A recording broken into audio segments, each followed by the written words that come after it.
Here are the top posts from Who Would Win on the 19th of November 2019. NRDL. Hisoka Maro, Hunter x Hunter, fights against a bunch of characters that he never fought against canonically. Atichophobia, commenting to look at later. But IMO he beats everyone except Silver and perhaps Kite. Kite is a wild card because you don't know what his last weapon is, and assuming HES bloodlusted head definitely use it. Kurapika is useless because he isn't a troop member anymore AIRC. Although he'll put up a solid fight if he is considered a troop member. Morel is not a combat guy.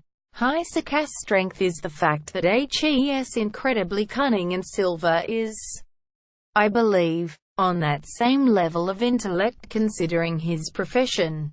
Edit. Honestly I DK about Biscuit but I think he still wins. Bobanjam 12602. Finally, a battle where I can flex my obsessive thoughts on HXH. RD1. Hisoka beats Kurapika. Kurapika with prep would put him way closer to Hisoka. But at this point, Hisoka is the stronger, and more clever, Nen user. He's simply been using Nen a lot longer. RD2. Biscuit would defeat Hisoka. She's more powerful according to the power charts, which are canon by the way.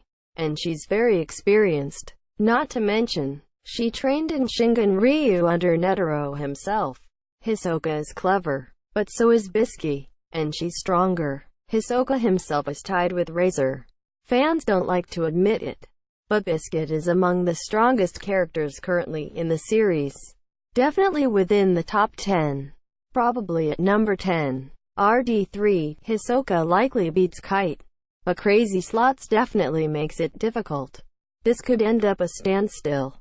But I see Hisoka winning after a grueling match. RD4. Hisoka beats Morel unless Morel has prep. Morel is a perfect support, as is Nav. While they are absolutely capable fighters, it's not their focus. RD5. I don't see Hisoka defeating the current head of the Zoldyck estate. Hisoka just edges out a little over Aluma. Silva is the next in line when it comes to strength. Then Zeno. Then Maha. He definitely puts up a fight, but Silva beats him out in the end. Hisoka dies very fast in any 1v1 against any Royal Guard or the King. So probably Zazen? None of the squadron leaders were really all that powerful. Zazen had the ability to create other Chimera Ants, which could present an issue for Hisoka. But 1v1, he'd probably be able to take her with medium difficulty. Stand-up gaming. RD1. Hisoka wins. And it's not close. Kurapika has a cheat code that let him bypass his lack of power compared to the troop. Without that he wouldn't have stood a chance against Uvogan and likewise won't stand a chance against someone who's most likely stronger. Hell, even if Changeale did work on Hisoka he'd still most likely win because the maneuver relies heavily on the element of surprise. RD2. This one is a hard call. A big problem here is that we've never really seen the upper limits for either character. The only thing I can say with confidence is that Bisky will eventually resort to using her JoJo form. As to whether or not that'd be enough, I'm leaning towards no, but I'm not sure. RD3. Kite most likely wins. His was trained by Jing personally and many characters seem to consider him one of the best Nen users out there. Though once again we run into the problem of not knowing either character's upper limits, so it's hard to say for sure. RD4. Hisoka wins. And like Kurapika it's really not close. Morel has pretty decent battle sense but it's nothing compared to Hisoka's. And in terms of actual combat prowess he's somewhat lacking. RD5. Silver almost certainly wins this round. He's been shown to be one of the absolute strongest Nen users in the world, being outclassed by only a small handful of characters. If Hisoka had full knowledge of all his abilities and his psyche, he might be able to do it. But I'd still give him a 1/10 at absolute best. Bonus round. I'm going to go with Poof. Super big micropenis. Goku vs Superman except Guy Yu. Goku wins because Krillin is clearly Saitama, but in the Dragon Ball verse. Because Krillin is weaker than Goku, even though he can one-shot everything. This means Goku is theoretically beyond limitless. Superman in the meantime wears his undies on the outside, clearly to showcase he has issues. Superman wins because he is limitless. Goku has too many limits that he reaches and he's never limitless. Superman is clearly an alpha male. He wears his undies on the outside to apply dominance over a novice like Goku, who had to cut off his own tail because of insecurity. It's clear as day that Goku's only advantage against Superman is that Superman can't lobotomize him, because he's too retarded to do anything. Superman honestly Metromans this mini-mind and then knocks up Shishi and Bulma at the same time. Miracle Alien. Super Saiyan form makes Goku weaker. Here is Goku getting shot while here he is getting hit by a rock while Super. Since it's obvious that Goku gets weaker the stronger he gets, it's safe to assume that Goku can never surpass Superman, who takes bullets like nothing. As seen. Also, Superman takes rocks and green Kamehamehas like nothing, as seen. Methylo 79. Goku wins because in my gay erotic fanfiction where he's with Superman he's a top. Leoth. Thanos snapped vs National Dex's Exiles. Mini Master 15. Arceus and the Creation Trio were cut. Sue. Kitty Joker. Psychic types alone could do it. Telekinesis is too strong of an ability. Captain Marvel, Thor, and Hulk weren't snapped, so Team Marvel has no chance. The X-Men just plain weren't in the movie. I would think Professor X and Jean Grey would have been their best shot. Motbo.